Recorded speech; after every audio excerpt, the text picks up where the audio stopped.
Control has quite a few diehard fans, something that people on Twitter don't seem to know. And it's this disparity which is so interesting.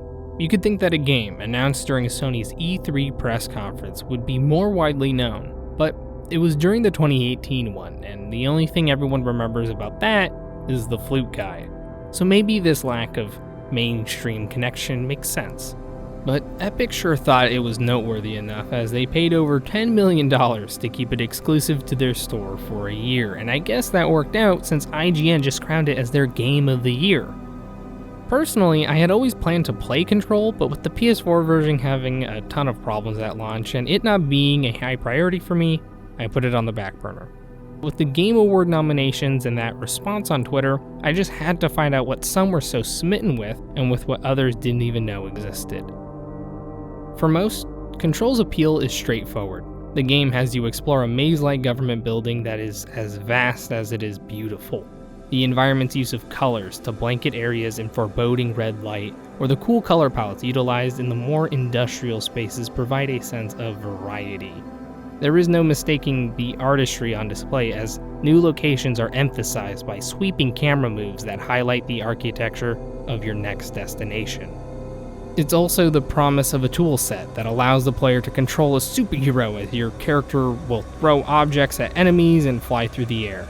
Then comes the atmosphere, the aspect of the game where people get truly hooked in.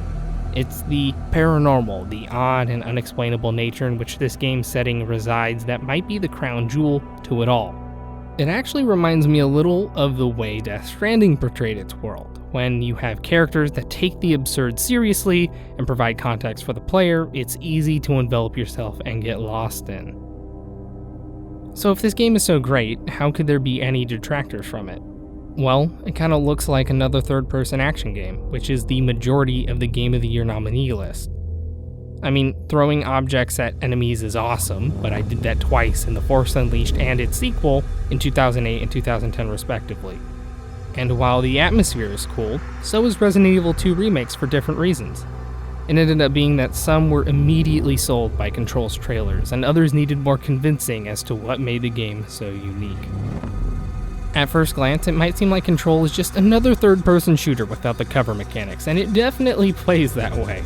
Getting a weird-looking pistol and shooting at enemies is some of the first things that you'll do, and will continue to do throughout. This basic part of combat feels really good, and that's fantastic. It can be attributed to the sound design of firing the gun and the visual feedback of enemies getting shot. It all works together to create a foundation for the rest of the mechanics to fit into. When you start unlocking different weapons by progressing in the story and acquiring new abilities, it all starts to work together and feel natural. You end up choosing your favorite two weapons and cycling between them for your preferred use cases. While waiting to reload, you'll try and chuck nearby objects at enemies or jump to the sky to get out of the way of debris, because you're not the only one with paranormal powers. While less threatening enemies will try and shoot you with their pistols, some have rocket launchers, and there are others that float in the air and shoot objects at you when you're not expecting it. The enemy variety is decent, but it's the way combat encounters are structured that really makes each fight good. Deciding what type of enemy goes where and spreading them out over an area allows the player to try different strategies out. The upgrade system allows the player to put points into the abilities that they use the most so they become stronger. These are rewarded by completing main or side missions or in more secretive ways. That's one of Control's biggest assets. The amount of secretive little things sprinkled throughout the game will impress you. This all comes down to designing this monolithic government building. While the game will have you traveling to different departments and floors, it doesn't stop you from taking a look around the place. It's the good type of exploration and discovery where it almost feels like you shouldn't be there. Even though you are the director of the bureau, exploring the offices of employees, research labs, and maintenance shafts are all equally exciting. It helps that everything looks stunning. The Art Deco, or whatever style you want to attribute to the place, is great. You have color-coordinated departments, wide open spaces, and architecture reserved for places that usually can afford the access. The best part is, it's all wrapped up in the paranormal aesthetic, where fridges are put in cells alongside rubber duckies. You have computers from the 70s with pneumatic tubes to send mail through, and to top it all off, people stuck in trances floating in the air wherever you go, quietly chanting a repeating mantra as it can rob the beautiful areas of the tranquility you expect from them by never having any silence. The elegant areas have quite a bit to discover and facilitates some of the best moments in the game. Towards the end of my experience, when as a player, you know exactly what you're doing in combat, so you feel prepared for anything, the game lets you play its best level. The absolute joy going through this section came out of nowhere. It surprises you as you do not see it coming, and there is no way in hell I'm spoiling it, because it's one of the most fun experiences I've had this year. This apex of the game blends fantastical level design with the best use of music, and it actually put a smile on my face. Even the encore to that section rewards you with a mild cutscene that is even more unexpected and cemented the game as one of my favorites of the year. So everything's been great so far. You have great sound design, level design, combat is great. What could possibly bring this game down from the high that it operates at? Well, there is one thing, and it rears its ugly head often enough to bring any momentum to a halt. The story that this game tries to tell is god-awful. The main character isn't the worst, but their whole motivation for being at the Bureau in the first place is terrible.